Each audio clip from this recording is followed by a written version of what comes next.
What's good with the YouTube? You already know. Big Flocka with a convict's perspective, and I'm smashing, dashing, sliding on through with a whole lot of energy, man. So please hit the like, subscribe, comment, do all those things to help support this channel, and hit that bell notification for future fire content.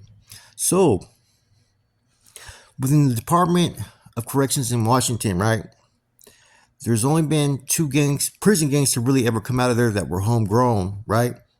One of them actually had Cali roots. Okay, and we're going to talk about this one, right? Because this was a major issue at one time. It was called the NBD, Norteno Big Dogs. Now, this group, right, kind of operated kind of like renegades, kind of like a SNY road group, but were mainline, right? Because there was individuals that tried to start it that knew what they were doing was wrong. They had told people in their state, right, that they were sanctioned by the NF, that they didn't have to operate under the bonds, right? And they created their own structure. And they have what you call four pillars, which is kind of like the generals. So you have four people having leadership positions and you take a vote. On top of that, they used to use terms that traditionally Norteños don't use, which was the word dogs, right? Now, this is a thing that kind of made me kind of like, what the hell? Their logo was a chihuahua. Yeah, that's right, a chihuahua. This was their fucking logo. Now, a lot of people didn't have the schooling as far as the Norteño roots, right? And see, because there was a little time gap that was going on when a lot of stuff was happening in California, I think from like 96 to like, the 2000s. You get a lot of individuals that used to be in contact. I mean, you had regiments in Seattle, Yakima, and different areas, Portland, right? Back in the 80s and 90s. Because as we know, there were certain individuals out of fucking Stockton, right? The Stockton area, Lodi, and whatnot that went up there and set up shop. Chapo Ramirez was one of them, right? Now, other individuals followed. Even Happy from Lodi was out there for a minute doing his thing, right? So it left a void eventually because eventually there was no communication between like anybody that was up in Washington with anybody in California. You know what I'm saying? And you had a lot of individuals, like I said, man, when you think about where they just disappear, sometimes it would be up in Washington. So they really didn't have any influence with the state of California. The state of California had its own issues going on and wasn't really in contact with people like how they are now. So you had these individuals who decided to establish their own thing, right? And they had like basically they had four pillars, but they had one individual that was really one of the main ones that contributed to try to cause all the, you know, confusion because he wanted to be in a leadership position. He wanted to have his own organization. And one of the pillars and leaders, like I said, was an individual, Julian Randall. He was eventually hit because he refused to stop trying to push the NBD. Now, a lot of individuals that fell in rank and file under this NBD were pretty much set straight and were pretty much given the opportunity to fucking come back and function with the NF as Norteños. There was no really consequences for people who fell in file, right? Because, like I said, there was no communication. See, Washington is known by brass and by Skip. Skip gave them this title right here, Tierra de Manzanas, right? And they have a very close relationship with Skip, man. Skip, I think something happened when he went to Sheridan. I think that you know what, even though the big dogs were under a whole different, vendetta in their eyes, right? They didn't know any better. I believe a few of them jumped for him in that situation in Sheridan, as well as I think some bulldogs did as well, if I'm not mistaken. But I know the big dogs did. So all you did was have some misguided individuals who were not in contact. And so all the other people who were part of that pillar, the four pillars, had complied, right? And basically conferred to everything that Skip was implementing. I've heard the terms also when I did some research, and someone that gave me some input was you're mixing apples and oranges here, which means you have a base thing of where you're going, but you're trying to twist it up. You got to go either the right way or get the fuck on, basically. And Skip was more than willing to try to work with him. And for the most part, I think most of these individuals made it back. I think only an individual named, like I said, once again, Julian Rango, I think he's the only one that tried to fight it.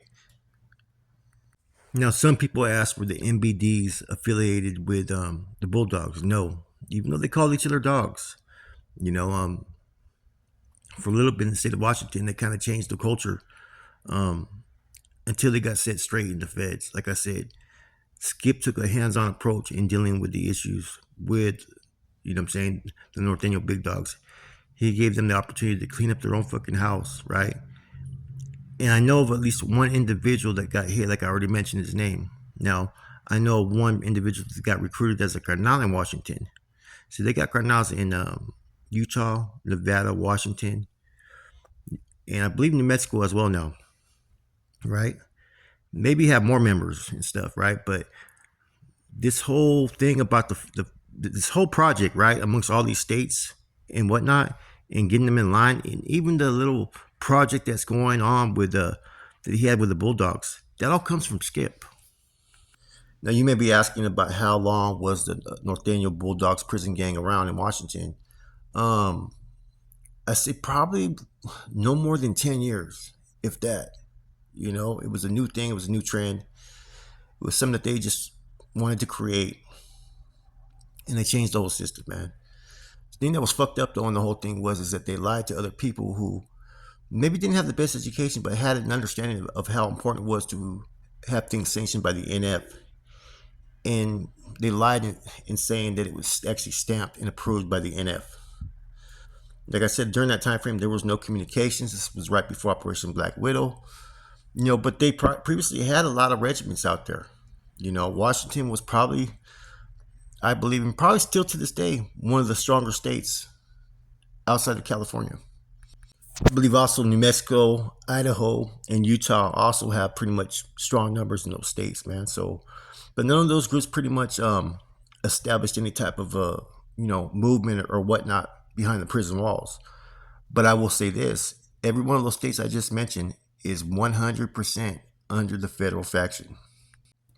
That's the one thing about Skip that people don't realize, right? Is he knows how to move and move the crowd. You know what I mean?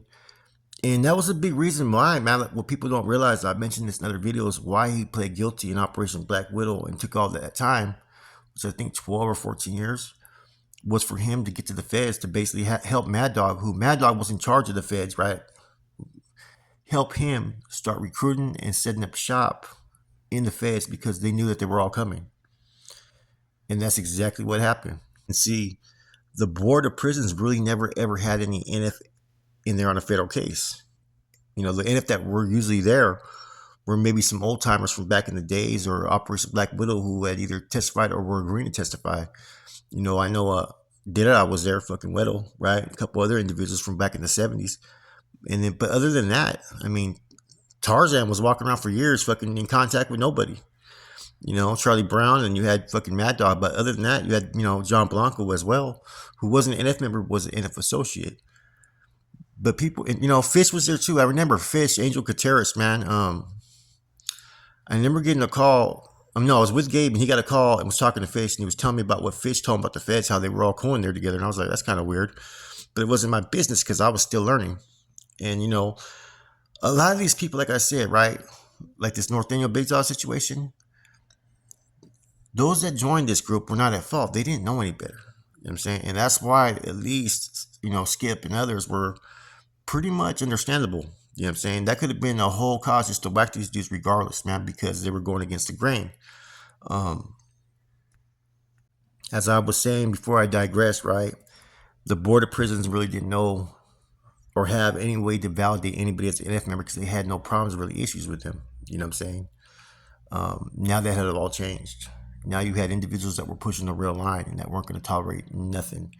And it's funny because you had individuals like, you know, Fish and others that were on those yards that were NF members, but the inmate didn't push the line. You know, I don't know if that was because Fish and them were not putting out their statuses or if they just looked at their parents and didn't consider them a threat. You know, you look at Skip, he has a very fucking, you know, what you would think of a typical Pintero. You know what I'm saying? That's what Skip looked like. So maybe they just didn't want him on the yard because they thought he was going to be trouble. And I think it was at that time in Sheridan when the Big Dogs assisted Skip. And I think the Bulldogs too, like I said earlier. I'm not sure, but I'm almost positive the Bulldogs did too as well. I know the Big Dogs jumped, right? And that opened the door for the communications, man. Now they had a big homie there and they could be set straight, you know? So there is no more Big Dogs. They don't exist. If they do exist, they're going to probably be on a PC yard. Anyways, I hope you guys enjoyed the spill. I think I'm going to be doing some other stuff about what you call the Fresno Primos, right? and some other things that happened in the feds, right? As well as how the homies lost Atwater to the Sureños and a couple other things I'm gonna be going into, man. See, I have a lot of stories I've been sitting on waiting to do. I think it's that time to do some of these stories, man. With that said, it's your boy Flacco. I'm gone.